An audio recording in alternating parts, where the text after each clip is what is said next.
फिर से आप सभी का स्वागत कर रहा हूँ मेरे इस नए वीडियो के साथ। यहाँ हम बात कर रहे हैं वृश्चिक लगन वालों के लिए दिसंबर का जो अभी महीना आने वाला है, ये महीना आपके लिए किस प्रकार से बीतेगा और आप इस मंथ को अपने लिए खुद के लिए कैसे प्लान कर सकते हो। यहाँ आप अपना ये लगन चार्ट देख रहे हो और इसमें जो ग्रहों की प्लेसमेंट है वो वास्तव में दिसंबर मंथ का जो ग्रहों का गोचर है वही है। तो यहाँ हम सबसे पहले आगे बढ़ते हैं और देख लेते हैं ग्रहों की जो गोचरीय स्थिति है वो किस प्रकार से रहने वाली है दिसंबर के दौरान। इसके बाद ये जो चार्ट में आपको प्लेसमेंट नजर आ रही है इसके आधार पर हम आगे बढ़ेंगे। में सबसे पहले हम सूर्य के बारे में बात करते हैं। सूर्य यहाँ 15 दिसंबर तक वृश्चिक राशि में रहेंगे। इसके बाद इनका प्रवेश धनु राशि में होगा। बुध का प्रवेश अगर देखा जाए तो बुध वृश्चिक में ही वक्री रहेंगे इस मंथ के दौरान। शुक्र 2 दिसंबर से मकर राशि में रहेंगे और मंगल का गोचर रहेगा कर्क राशि में। इसके साथ बृहस्पति वृषभ में वक्री रहेंगे इस मंथ में। इसके साथ साथ शनि जो है कुंभ में रहेंगे और चंद्रमा वृश्चिक राशि में हमें देखने को मिलेंगे 1 दिसंबर को। राहु और केतु के गोचर में फिलहाल कोई भी बदलाव नहीं है। जहां पर राहु मीन राशि में गोचर कर रहे हैं वहीं केतु कन्या राशि में। तो ग्रहों की गोचरीय स्थिति देखने के बाद अब हम चर्चा करते हैं चार्ट में जो ग्रह आपको नजर आ रहे हैं विभिन्न भावों में। देखिए सबसे पहले हम लग्नेश से ही स्टार्ट करते हैं और लग्नेश आपके चार्ट में मंगल है। मंगल आपके लगन के स्वामी होने के साथ साथ आपके छठे भाव के भी स्वामी बनते हैं।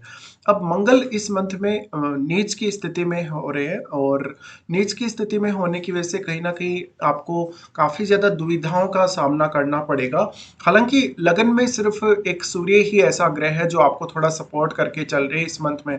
इसलिए कहीं ना कहीं आपके अंदर जो एनर्जी है या जो आक्रामकता है उसका प्रभाव ज्यादा देखा जा सकता है। आप इस मंथ में कोई भी फैसला लें, भले ही अपने कैरियर को लेकर ले रहे हैं, भले ही अपने रिलेशनशिप को लेकर या अन्य मामलों में, आप अपने ऊपर ज्यादा से ज्यादा कंट्रोल रखें, स्पेशली अपनी फिजिकल बॉडी पर। मंगल यहाँ नीच की स्थिति में आने की वजह से आपका पिता के साथ मतभेद होने के चांसेस बन सकते हैं। नवम भाव में मंगल है तो आपको कोई ना कोई धर्म विशेष के प्रति या कोई ना कोई संस्कृति विशेष के प्रति काफी ज्यादा फ्रस्ट्रेशन होगी या आप किसी धर्म या किसी संस्कृति के अगेंस्ट बोलेंगे। मंगल यहाँ है तो मंगल आपको कोई लॉन्ग डिस्टेंस टूर दे सकता है अचानक से। जो भी मंगल के इस गोचर के दौरान आपके प्लान बनेंगे एकदम अचानक बनेंगे और उनमें से कुछ प्लान आपके गलत भी हो सकते हैं क्योंकि आपने कोई भी प्लान बनाते समय काफी ज्यादा जल्दबाजी की हो। मंगल का यहाँ से जो दृष्टि रहेगा आपके 12वें भाव पे रहेगा, ये थोड़ा सा आपके रिलेशनशिप को डिस्टर्ब करने का काम करेगा क्योंकि जो आपके सप्तम भाव के स्वामी है वही आपके 12वें भाव के भी स्वामी है और शुक्र का गोचर वैसे अगर देखा जाए तो थर्ड हाउस में है। लेकिन यहाँ मंगल की दृष्टि है शुक्र पर और मंगल की यहाँ पर जो दृष्टि है वो आपके 12वें भाव पर भी है। तो ऐसा जो मंगल है वो कहीं ना कहीं आपको एक एक्स्ट्रा अफेयर या एक एक्स्ट्रा रिलेशनशिप दे सकता है। मंगल का यहाँ 12वें भाव पे दृष्टि होने का मतलब है आप अपनी उच्च शिक्षा के लिए या अपने अध्ययन से जुड़े कार्यों के लिए विदेश जाने का कोई सडनली प्लान कर सकते हो। तो आपको यहाँ थोड़ा धैर्य के साथ ही प्लान करना पड़ेगा, भले ही आप किसी भी काम को प्लान कर रहे हैं। मंगल की दृष्टि यहाँ से शुक्र पर रहेगी और मंगल की दृष्टि जो शुक्र पर है नीच की दृष्टि पड़ रही है, तो यहाँ कुछ हद तक शुक्र को बिगाड़ने का काम मंगल करेंगे। इसलिए आपको आपके जीवन साथी से और आपका कोई किसी से फ्रेंडशिप है तो आपको सावधानी रखनी है। अगर आपका ऑलरेडी किसी से फ्रेंडशिप है तो वो फ्रेंडशिप टूट सकती है और आपका नया कोई रिलेशनशिप बन सकता है। और मान लो अगर आपके चार्ट में मंगल का संबंध लगन या सप्तम से है तो आपका आपके पार्टनर के साथ लड़ाई झगड़ा होने का चांस है यहाँ पे। अब मंगल का जो दृष्टि तीसरे भाव पे है, ये शुक्र पर दृष्टि होने की वजह से आपको काफी कामुकता देगा, आक्रामकता देगा और आपको रिलेशनशिप को लेकर कोई भी रिस्क लेने के लिए भी प्रेरित करेगा। इसके साथ साथ अगर देखा जाए तो मंगल का दृष्टि यहाँ शनि पर भी है। शनि अब क्योंकि मार्गी हो चुके हैं तो शनि का प्रभाव यहाँ ज्यादा है और मंगल की जो यहाँ दृष्टि पड़ रही है अपने माता पिता के साथ आपके थोड़े मतभेद देखने को मिल सकते हैं इस वजह से। तो हो सकता है कि आपका जो फैमिली है वो आपको सपोर्ट नहीं कर रही है इस मंथ में और आपको अपने माता पिता से भी काफी मतभेद देखने को मिले। मंगल आप में थोड़ी आक्रामकता ज्यादा देंगे क्योंकि ऑलरेडी आपका स्कॉर्पियो एसेंडेंट है और आप वैसे भी काफी ज्यादा आक्रामक है। अगर इस मंथ के दौरान आपका किसी से कोई लड़ाई झगड़ा होता है, कोई विवाद होता है, तो वो विवाद आपकी वजह से काफी ज्यादा बढ़ जाएगा कहीं ना कहीं। अब देखिए हम बात करते हैं, आगे बढ़ते हैं गुरु के बारे में। गुरु का जो अगर हम गोचर देखेंगे तो गुरु आपके चार्ट में दूसरे भाव के स्वामी और पंचम के स्वामी होकर सप्तम भाव में गोचर कर रहे हैं। सप्तम में इनका गोचर, वैसे तो गुरु यहाँ वक्री स्थिति में चल रहे हैं लेकिन आपके लिए ठीक ठाक रहेगा। ऐसा गुरु आपको आने वाले समय के लिए कुछ प्लानिंग्स करने का मौका देगा। गुरु यहाँ है तो अपने बिजनेस के लिए अगर आपको प्लानिंग करनी है तो आपके पास अभी पर्याप्त समय है। अगले साल के लिए या उसके इवन 2-4 महीनों बाद भी नए साल में आप प्लानिंग कर सकते हैं। यहाँ पे गुरु का जो वक्री काल चल रहा है, इस वजह से आपको आपके पार्टनर की ज़्यादा से ज़्यादा केयर करने की ज़रूरत है। अगर आपने अभी-अभी कोई बिज़नेस स्टार्ट किया, तो अपने बिज़नेस पे आपको ज़्यादा से ज़्यादा ध्यान देने की आवश्यकता है। यहाँ गुरु आपके दूसरे भाव के स्वामी हैं। दूसरे भाव के स्वामी होने की वजह से आपकी कुछ एक्सपेक्टेशन आपके जीवन साथी से और फैमिली से भी रहेंगी। इसके अलावा गुरु आपके चार्ट में 5वें भाव के स्वामी है। 5वें भाव के स्वामी होने की वजह से इस समय आप अगर कोई ऐसे पार्टनर को चुनते हैं जिसके साथ आपकी ऑलरेडी फ्रेंडशिप है, तो ऐसे मामलों में आपको सफलता मिल सकती है। और जिन लोगों को भी अब आने वाले समय में मैरिज करना है, जिनको भी विवाह बंधन में बंधना है, उन लोगों के लिए भी गुरु अभी एक चांस दे रहे हैं। मान लो अगर आपका मैरिज होना था या फिर आपका एंगेजमेंट होना था जो कि नहीं हो रहा किसी वजह से और बात आगे नहीं बढ़ रही, तो अभी भी आपको वेट करना चाहिए। जैसे ही गुरु यहाँ से मार्गी होंगे, वैसे ही आपके लिए कुछ नए अवसर लेकर आएंगे। और जो पुरानी बातें, जो बात एकदम क्लोज हो चुकी हैं या जो बातें आगे नहीं बढ़ रही हैं, वहां भी गुरु आपको फिर से बात शुरू करने के लिए प्रेरित करेंगे किसी भी तरीके से। तो यहाँ मैरिड लाइफ अगर आपको आगे आने वाले समय में फ्यूचर में स्टार्ट करनी है, तब तो यहाँ गुरु का गोचर आपके लिए अच्छा है। लेकिन वर्तमान समय में जो लोग ऑलरेडी मैरिड हैं, उनका थोड़ा अंडरस्टैंडिंग का प्रॉब्लम रहेगा अपने पार्टनर के साथ। गुरु का यहाँ से अगर दृष्टि देखा जाएगा तो गुरु का दृष्टि है 11वें भाव पे और केतु पर इनकी दृष्टि पड़ रही है। कुछ हद तक यहाँ पर आपको गुरु नए इनकम के साधन खोजने में मदद करेंगे, लेकिन क्योंकि गुरु का उतना ज्यादा शुभ प्रभाव अभी नहीं पड़ पा रहा जब तक ये वक्री स्थिति में चल रहे हैं, इसलिए यहाँ आपको थोड़ी ज़्यादा मेहनत करनी पड़ेगी, थोड़ा अपना विवेक या अपनी बुद्धि का इस्तेमाल ठीक से करना पड़ेगा। यहाँ गुरु का दृष्टि 11वें भाव पर होने की वजह से कहीं न कहीं आपको थोड़ा-सा ज़्यादा समय देना पड़ सकता है अपने बिज़नेस को या अपने रिश्तों को भी। गुरु का दृष्टि आपके लगन पे रहेगा, लगन पर दृष्टि होने से आपको ज़्यादा से ज़्यादा विवेकशील और बुद्धिमान बनाने का काम गुरु करेंगे। लगभग जो भी डिसीज़न आप लेने जा रहे हैं, कोई भी फैसला अगर आप करने जा रहे हैं, थोड़ा-सा आप सोचें और थोड़ा-सा अपने आप को समय दें। गुरु का दृष्टि जो लगन पर है वो थोड़ा-सा आपको ज़िद्दी बताता है और बहुत ज़्यादा ज़िद होने की वजह से, क्योंकि इस मंथ में आपके लग्नेश खुद भी नीच की स्थिति में है, इसलिए ज़्यादा ज़िद्दी होना आपके लिए हानिकारक हो सकता है और ज़्यादा जल्दबाज़ी करने से भी आपको दिक्कतें आ सकती हैं। गुरु का दृष्टि फिर आपके 3rd हाउस पे रहेगा जहाँ वो अपने नीच के घर पे दृष्टि डालेंगे और वो शुक्र पर भी दृष्टि डाल रहे हैं। यहाँ जो गुरु का रिजल्ट है अच्छा रहेगा, क्योंकि गुरु और शुक्र का यहाँ संबंध बन रहा है, क्योंकि गुरु जो है वो शुक्र पे दृष्टि डाल रहे हैं और जो गुरु का नीच का घर है उसमें शुक्र है यहाँ पे। इसलिए ये एक अच्छा रिलेशन आपको देगा आपके पड़ोसियों के साथ, अपने रिश्तेदारों के साथ। इसके साथ-साथ आपको स्टडी में काफ़ी मदद करेगा। हालाँकि स्टडी में एक प्रॉपर वे चुनते समय आपको थोड़ी परेशानी आ सकती है और कंसंट्रेशन का प्रॉब्लम भी आपको थोड़ा-सा रहेगा। तो आप अपनी रुचि को काफ़ी ज़्यादा क्योंकि डाइवर्सिफ़ाई कर देंगे और डाइवर्सिफ़ाई करने की वज़ह से ही आपको दिक्कत आएगी। इसके बाद यहाँ पे हम देखते हैं शनि के गोचर को। शनि जो कि आपके तीसरे भाव के स्वामी और चौथे भाव के स्वामी हैं। शनि देखिए अब मार्गी हो चुके हैं और मार्गी शनि आपको ऑलरेडी पता है कि शनि काफ़ी ज़्यादा डिले करते हैं, काफ़ी ज़्यादा प्रॉब्लम्स में डालते हैं और कामों को बिल्कुल भी बनने नहीं देते। इस केस में भी ऐसा ही होगा।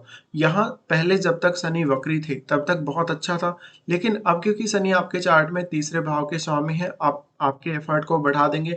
अगर आप कोई घर वगैरह खरीदने का सोच रहे हैं, प्रॉपर्टी वगैरह खरीदने का सोच रहे हैं, तो अभी आपको रुकना पड़ सकता है। शनि जो कि आपके चार्ट में 4th लॉर्ड ही हैं, तो घर के प्रति, परिवार के प्रति जो आपकी ज़िम्मेदारियाँ बनती हैं, उनमें भी आपको थोड़ा ज़्यादा सीरियस बनाएँगे। शनि का दृष्टि यहाँ से रहेगा आपके 6th हाउस पे। 6th हाउस पे शनि का दृष्टि है तो वर्क प्लेस पे कुछ एक्स्ट्रा ज़िम्मेदारियाँ मिल सकती हैं। वर्क प्लेस पे कुछ ऐसा माहौल बन सकता है जहाँ पर आप काम करने को लेकर उतने ज़्यादा कंफर्टेबल नज़र नहीं आते हो। शनि का यहाँ दृष्टि है तो कुल मिलाकर आपका अगर कोई मुकदमा चल रहा है, कोई विवाद चल रहा है किसी से आपका कोई झगड़ा हुआ है, उन मामलों में शनि थोड़ा बहुत आपको सपोर्ट कर सकते हैं। लेकिन यहाँ आपको खुद ही ज़्यादा से ज़्यादा काम करना पड़ेगा और मेहनत करनी पड़ेगी। शनि यहाँ जो दृष्टि डाल रहे हैं आपके 6th हाउस पे इनकी दृष्टि होने से आप ये कोशिश करिएगा कि इस मंथ में कम से कम आपका जो रूटीन है वो अच्छा रहे। आप लगभग अपना हर काम समय पर प्लान कर पाएँ और समय पर काम को अंजाम भी दे पाएँ। शनि का दृष्टि यहाँ से आपके 10th हाउस पे रहेगा। 10th हाउस पे निश्चित रूप से ही जब इस प्रकार से शनि दृष्टि डालेंगे, तो आपको आपके कर्म के प्रति थोड़ा ज़्यादा अलर्ट करेंगे और आपको आपकी ज़िम्मेदारियों से शनि अवगत करवाएँगे और आपको कार्यक्षेत्र में थोड़ा ज़्यादा एफर्ट करने की आवश्यकता पड़ेगी। हालाँकि इस मंथ में सूर्य का जो गोचर है वो आपके लगन में ही है। लगन में होते हुए सूर्य यहाँ आपको काफ़ी सपोर्ट कर रहे हैं आपके करियर के मामलों में। इसलिए अब आपके सूर्य पे डिपेंड करता है कि आपके सूर्य अगर चार्ट में अच्छी स्थिति में है, तो आपको सूर्य से मदद मिल सकती है। तो जो यहाँ शनि जो प्रभाव डाल रहे हैं आपके 10th हाउस पर, उसका जो प्रभाव है कम रह सकता है। शनि का दृष्टि फिर आपके लगन पर ही है। लगन पर जो शनि का दृष्टि पड़ रहा है, इस वजह से कभी-कभी आपको कुछ डिसीजन के मामले में ज़्यादा रिस्पॉन्सिबिलिटी और ज़्यादा ज़िम्मेदारी शनि देंगे और ज़्यादा रिस्पॉन्सिबल बनाएँगे। इसके साथ-साथ आपको अपने निर्णयों पर टिका हुआ रहने के लिए शनि प्रेरित करेंगे। इसके बाद हम आगे बढ़ जाते हैं और शुक्र के बारे में बात कर लेते हैं। शुक्र आपके 7वें भाव के स्वामी और आपके 12वें भाव के स्वामी हैं, तीसरे भाव में गोचर कर रहे हैं। तीसरे भाव में जैसे कि अभी मैंने बोला जब हम मंगल के बारे में बात कर रहे थे, थोड़ी कामुकता में वृद्धि होगी, क्रिएटिविटी में वृद्धि होगी और आपकी खुद की स्किल्स में भी वृद्धि होगी। लेकिन ऐसा शुक्र रिलेशनशिप के लिए थोड़ा अच्छा नहीं माना जा सकता, मंगल की जो दृष्टि शुक्र पर पड़ रही है। तो आपका क्योंकि मंगल खुद का लग्नेश ही है, इसलिए यहाँ शुक्र का आना आपको काफ़ी क्रिएटिव तो बना देगा, यह काफ़ी ज़्यादा कामुकता तो आपको दे देगा, लेकिन कहीं न कहीं रिश्तों में जो एडजस्टमेंट है, वो आप कर पाने में सक्षम नहीं होंगे। यहाँ शुक्र अब आपके सप्तमेश हैं। सप्तमेश होने की वजह से यहाँ हालाँकि गुरु बैठे हैं सप्तम भाव में, बट गुरु अभी वक्री कंडीशन में है, इसलिए फिर भी आपका कोई एक्स्ट्रा रिलेशनशिप या एक्स्ट्रा कोई अफेयर होने के चांसेस हैं और कोई किसी से अगर ऑलरेडी पहले से फ्रेंडशिप चल रही है, तो उनके साथ भी आपका कोई ना कोई रिलेशनशिप होने के चांसेस हैं। यहाँ देखिए शुक्र का दृष्टि है नीच के मंगल पर और मंगल का भी यहाँ दृष्टि है। तो यहाँ शुक्र आपको उतना ज़्यादा सपोर्ट नहीं कर पाएँगे क्योंकि नीच का मंगल होने की वजह से यहाँ मंगल का प्रभाव काफ़ी ज़्यादा बढ़ रहा है शुक्र पर। और अब आपको ये देखना पड़ेगा कि आपके शुक्र कितने मजबूत स्थिति में है चार्ट में। अगर मान लो आपके शुक्र बहुत मजबूत स्थिति में चार्ट में है, तो ऐसा शुक्र आपको आपके करियर के मामलों में थोड़ा सपोर्ट कर सकता है। दूसरा यहाँ जो सबसे बड़ा एक और पॉइंट जो रिलेशनशिप को लेके या जो एक्स्ट्रा मैरिटल अफेयर को लेके जो निकल के आ रहा है, वो ये भी है कि 12वें घर के भी स्वामी आपके शुक्र ही हैं और उन पर मंगल की दृष्टि पड़ रही है। तो यहाँ पे 12वें भाव पे जो मंगल की दृष्टि है और शुक्र पर खुद पर भी मंगल की दृष्टि है। इसलिए 12वां भाव है वो हमारे बेडरूम का है और यहाँ आपका रिलेशनशिप बनने का चांस पूरा-पूरा है इसीलिए। क्योंकि शुक्र पर जो मंगल की दृष्टि पड़ रही है उस वजह से अफेयर के या रिलेशनशिप के चांसेस काफ़ी ज़्यादा बन रहे हैं। तो ये आपको यहाँ समझना है। इसके बाद हम आगे बढ़ते हैं और बात करते हैं बुध के बारे में। बुध आपके 8वें भाव के स्वामी और आपके 11वें भाव के स्वामी हैं। बुध अभी वक्री स्थिति में चल रहे हैं आपके लगन में ही। देखिए लगन में बुध आ जाते हैं तो थोड़ा इंसान ज़्यादा मल्टीटास्किंग हो जाता है, थोड़ा ज़्यादा जल्दबाज आपको ऐसा बुध बनाएगा क्योंकि बुध बहुत ही मल्टीटास्किंग क्षमताओं को दिखाता है और काफ़ी टैलेंट को भी दिखाता है। लेकिन आपका स्कॉर्पियो एसेंडेंट होने की वजह से आप काफ़ी ज़्यादा तीव्रता से काम करते हैं और बहुत ज़्यादा एग्रेशन है आपके अंदर। तो जो अब यहाँ बुध की क्वालिटीज़ जो आपको लगन में प्राप्त हो रही हैं, वो कहीं न कहीं मंगल के प्रभाव में आ जाएँगी क्योंकि मंगल का ही घर है ये। और यहाँ पे अगर देखा जाएगा तो वैसे तो मंगल की दृष्टि नहीं है, लेकिन फिर भी आपको यहाँ ये देखना है कि बुध जब इस प्रकार से स्थित होते हैं, तो आपको निर्णय लेने में काफ़ी फ़ास्ट सोचने में सपोर्ट करते हैं। लेकिन यहाँ वक्री हैं बुध, वक्री होने से कहीं न कहीं आपके कुछ डिसीज़न्स ऐसे हो सकते हैं जो आपको ऐन वक़्त पर बदलने पड़ सकते हैं। तो यहाँ बुध वैसे तो आपको काफ़ी सारे विकल्प प्रदान कर रहे हैं कोई भी काम करने के लिए, लेकिन आपको फाइनल कौन-सा विकल्प चुनना है ये आपको देखना है। बुध का दृष्टि आपके सप्तम भाव पे रहेगा जहाँ गुरु अभी वक्री कंडीशन में है, तो कोई भी बिज़नेस रिलेटेड डिसीज़न लेना है, रिलेशनशिप से रिलेटेड डिसीज़न लेना है, तो आपको कुछ एक्स्ट्रा सोचना पड़ सकता है या कुछ समय के लिए आपको धैर्य रखना पड़ सकता है। बुध आपके चार्ट में 8वें भाव के स्वामी होने की वजह से अकल्ट से संबंधित विद्या या इस प्रकार के ज्ञान के लिए अच्छी स्थिति दिखाते हैं और साथ-साथ में आपको कुछ हिडन इनकम सोर्सेज़ भी दे सकते हैं। बुध आपके चार्ट में 11वें भाव के स्वामी होने की वजह से आपके नेटवर्क के विस्तार में काफ़ी मदद करेंगे और आपको काफ़ी पॉपुलैरिटी देंगे। लेकिन थोड़ा कन्फ्यूज़न की स्थिति फिर भी बनी हुई रहेगी। इसके बाद हम आगे बढ़ जाते हैं, चंद्रमा के बारे में बात कर लेते हैं। चंद्रमा देखिए इस मंथ के स्टार्टिंग में नीच की स्थिति में रहेंगे, जहाँ वो वृश्चिक राशि में रहेंगे। तो ये स्टार्टिंग के लगभग 1-2 दिन आपके लिए उतने अच्छे नहीं है, थोड़ा मेंटल डिप्रेशन, एंग्ज़ायटी का सामना आपको करना पड़ सकता है स्टार्टिंग में। यहाँ पे देखिए जो इनकी स्थिति है जो चंद्रमा की जो स्थिति बन रही है, कहीं न कहीं चंद्रमा यहाँ पर काफ़ी ज़्यादा इफ़ेक्ट डाल रहे हैं आपके ऊपर और इस वजह से थोड़ा-सा मानसिक रूप से शुरुआत में कुछ दिक्कतें या कुछ एक्स्ट्रा रिस्पॉन्सिबिलिटी की वजह से आपको प्रॉब्लम्स आ सकते हैं, जो कि ज़्यादातर आपके इमोशनल इश्यूज़ रहेंगे या मानसिक रूप से परेशानी रहेगी। इसके बाद चंद्रमा यहाँ से प्रवेश कर रहे हैं आपके दूसरे भाव में, जहाँ वो धन संपत्ति को लेकर और वाणी को लेकर अच्छी स्थिति को दिखाते हैं। चंद्रमा का यहाँ से फिर दृष्टि पड़ेगा 8वें भाव पे, तो ऐसा चंद्रमा फिर आपको सडन इनकम या सडन कोई ऐसा लाभ देगा। चंद्रमा उसके बाद प्रवेश करेंगे आपके तीसरे भाव में। तीसरे भाव में चंद्रमा का प्रवेश आपके लिए काफ़ी अच्छा रहेगा। अगर आप क्रिएटिव फील्ड में हैं, शुक्र से रिलेटेड कोई काम कर रहे हैं या मून से रिलेटेड भी कोई काम कर रहे हैं, तो आपके लिए चंद्रमा का गोचर काफ़ी ज़्यादा फ़ेवर कर सकता है। चंद्रमा उसके बाद शनि के साथ स्थित होंगे, लगभग ये स्थिति 7-8 तारीख के आसपास आपको देखने को मिलेगी। शनि के साथ जब भी चंद्रमा स्थित होंगे तो आपको डिसीज़न लेने में थोड़ा ज़्यादा समय लगेगा, थोड़ा-सा एंग्ज़ायटी या डिप्रेशन का प्रॉब्लम भी आ सकता है। तो इस प्रकार से आपको चंद्रमा के गोचर को देखना है। अब हम देखते हैं सूर्य के गोचर को। सूर्य का गोचर बेहद खास है, सूर्य लगन में ही गोचर कर रहे हैं और इस मंथ में वो लगभग 15 तारीख तक लगन में ही रहने वाले हैं। अब देखिए लगन में सूर्य सबसे ज़्यादा आपको पावर प्रोवाइड कर रहे हैं, कॉन्फिडेंस प्रोवाइड कर रहे हैं। अब आपके ऊपर डिपेंड करता है कि आप जो सूर्य की पावर है उसका इस्तेमाल कैसे करते हो। तो यहाँ एक तरफ आपके लग्नेश खुद नीच की स्थिति में है और सूर्य अगर लगन में है तो आपको ज़्यादा से ज़्यादा आक्रामकता देंगे और आपको हावी होने की प्रवृत्ति देंगे। आपको काम के प्रति डेडिकेशन भी उतना ही ज़्यादा देंगे, लेकिन लगन का अगर सूर्य है तो कोई भी कंपटीशन फेस करने में या कोई भी बड़े लेवल का एग्जाम क्लियर करने में अच्छा रहेगा और करियर के लिए भी काफ़ी अच्छा रहेगा।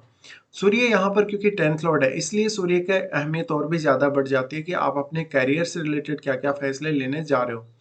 अब देखिए सूर्य ऐसी कंडीशन में है तो आपको सरकारी क्षेत्र से फ़ेवर मिल सकता है और आपको सरकारी क्षेत्र से सपोर्ट या फ़ेवर मिलने की वजह से आपको काफ़ी उन्नति के चांस आगे चलकर बन सकते हैं। उसके बाद यहाँ से सूर्य का जो दृष्टि पड़ रहा है, सप्तम भाव पे पड़ रहा है, जो कि रिलेशनशिप के लिए थोड़ा अच्छा नहीं कहा जा सकता, लेकिन इंडिविजुअली आपके लिए नेम फेम के दृष्टिकोण से काफ़ी अच्छा कहा जा सकता है। फिर सूर्य का यहाँ से राशि परिवर्तन होगा और वो धनु राशि में प्रवेश करेंगे, जहाँ वो अपने मित्र गुरु की राशि में रहेंगे। गुरु की राशि में इनका प्रवेश काफ़ी अच्छा रहेगा आप लोगों के लिए, धन संपत्ति के मामले में भी और नेम फेम के मामले में भी।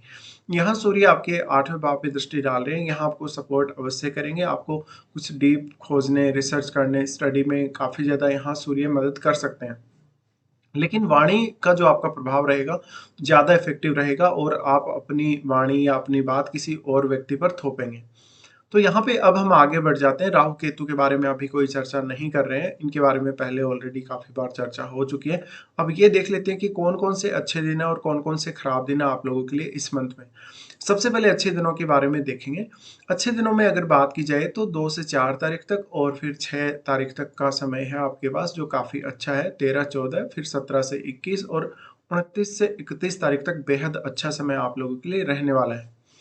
अगर आपका कोई भी ऐसा काम है जो नहीं बन रहा है, जिसमें आपको बार-बार परेशानी आ रही है या बीच में काम अटक रहा है, तो आप उन कामों को इन दिनों में प्लान कर सकते हो। अब हम देखते हैं कौन-कौन से ऐसे दिन हैं जो जहाँ पे आपको थोड़ी परेशानियाँ आ सकती हैं। चंद्रमा का गोचर जब मेष राशि में होगा तो 11 और 12 को ये स्थिति बनेगी। इस दौरान आपको अपने रूटीन को लेके काफ़ी सारी दिक्कतें हो सकती हैं। मेंटल डिप्रेशन या प्रेशर की वजह से आप किसी भी काम पर अच्छे से फोकस नहीं कर पाएंगे। यहाँ चंद्रमा का 11 और 12 को जो गोचर है, इसकी वजह से आपका गुस्सा काफ़ी बढ़ा हुआ रहेगा, तनाव बहुत ज़्यादा रहेगा और इस वजह से आपको खुद को कंट्रोल करना भी थोड़ा मुश्किल रहेगा। चंद्रमा का गोचर जब मिथुन में होगा 15 और 16 तारीख को, ये दौरान आपको अचानक से धन की प्राप्ति हो सकती है, लेकिन मानसिक रूप से परेशानी फिर भी बढ़ी हुई रहेगी और काम का बोझ आपके ऊपर काफ़ी ज़्यादा रहेगा। गुप्त तरीके से चंद्रमा यहाँ आपको 15 और 16 को धन दे सकते हैं। चंद्रमा का गोचर फिर तुला में होगा और ये 25 और 26 को होगा। इस दौरान भी आपको अपने स्वास्थ्य का काफ़ी ज़्यादा ध्यान रखना पड़ेगा। आपसे कोई भी गलत डिसीजन हो सकता है या आप कुछ ना कुछ ऐसी गलती कर देंगे जिससे आपको फाइनेंशियली नुकसान हो जाएगा। तो ये कुछ खराब दिन है आप लोगों के लिए। फिलहाल हम वीडियो में पूरा डिस्कशन कर चुके हैं, तो वीडियो देखने के लिए आप लोगों को धन्यवाद।